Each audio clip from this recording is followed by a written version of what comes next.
Dawn's golden rays danced across the polished surfaces of Riverside Cafe, a sanctuary where the aroma of fresh coffee and warm pastries typically offered solace and belonging.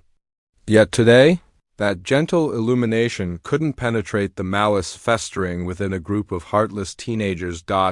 In a corner booth sat a young woman named Clara, her wheelchair positioned beside a table where her breakfast waited untouched, a delicate barrier between her and an unforgiving world. Despite possessing the resilient composure of someone who'd weathered countless storms, her shaking fingers revealed the anxiety coursing through her. The teenagers nearby didn't simply ridicule her. They shattered every boundary of human decency. One of them struck her meal from the table, watching her food scatter across the checkered linoleum, while another gave her wheelchair a cruel push backward. The entire restaurant went silent. Their vicious cackles drowned out even the crash of ceramic hitting the floor.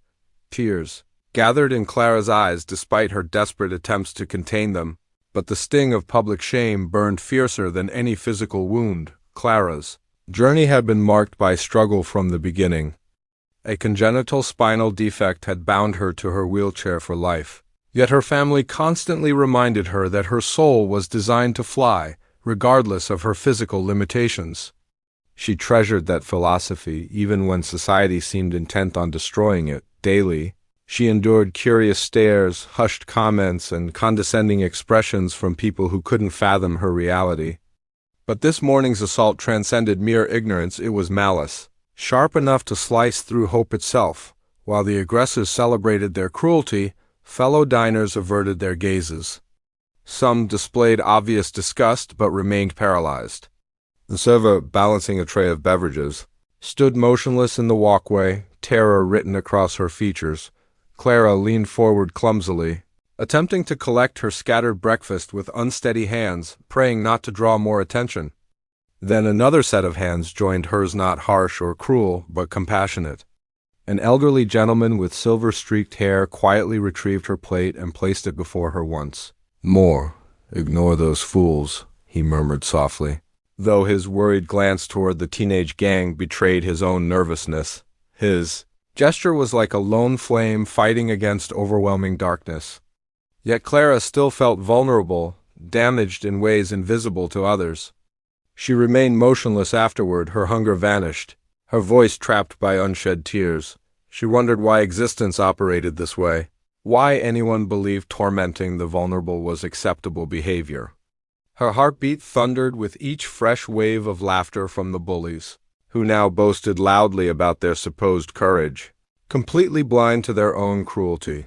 Clara squeezed her eyes shut and wished desperately for time to accelerate, for this torment to conclude. 60 minutes later, something extraordinary occurred that would completely transform the cafe's atmosphere. It started as a distant rumbling, reminiscent of approaching weather. Patrons turned toward the expansive windows as the sound intensified, becoming unmistakably mechanical. Scores of motorcycles swept into the lot, their metallic surfaces gleaming in the afternoon sun. The spectacle alone silenced conversations and froze utensils mid-bite. The distinctive emblem of the Hells Angels blazed across their leather vests as they arranged themselves in formation, engines roaring like an advancing tempest. The bullies, who had swaggered with such arrogance moments before, suddenly shifted uncomfortably.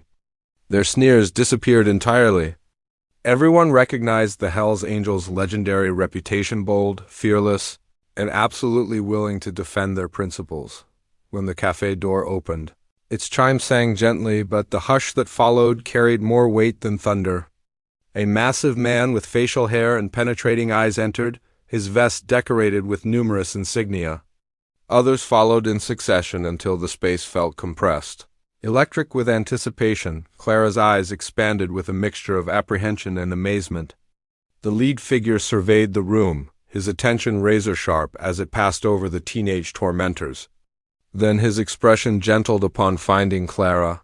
As if he comprehended the entire situation without explanation, he approached deliberately, his footsteps echoing on the tile, and lowered himself to her level. For the first time since dawn, Clara didn't feel diminished. She felt acknowledged, shielded. The leader, known as Rex, slowly directed his attention toward the bullies. They sat petrified, their faces drained of color, guilt written in every line. No one dared mock anyone now. Rex's words came quietly, deliberately, but with enough authority to slice through the stillness. Though Clara couldn't distinguish his precise message, she watched humiliation flood the bullies' expressions as their false bravado evaporated. One after another, they slipped from their seats and stumbled toward the door, heads bowed, avoiding all eye contact. They couldn't bear to look Clara's way again. Outside, the motorcycles created an imposing barrier of steel and leather, guaranteeing the teenagers complete embarrassment before they escaped. But Rex wasn't finished. He summoned the waitress, placed substantial cash on the table, and instructed her to serve Clara whatever her heart desired. Pancakes, shakes, desserts, the entire kitchen if she preferred.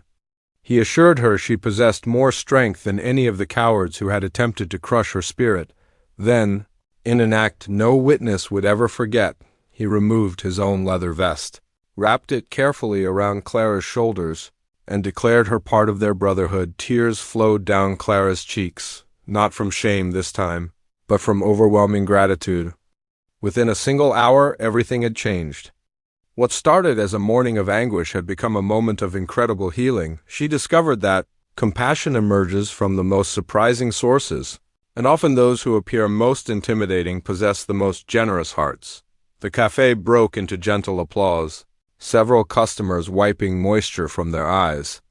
The waitress embraced Clara, vowing she would never again feel overlooked in this establishment. For the first time in ages, Clara experienced genuine hope.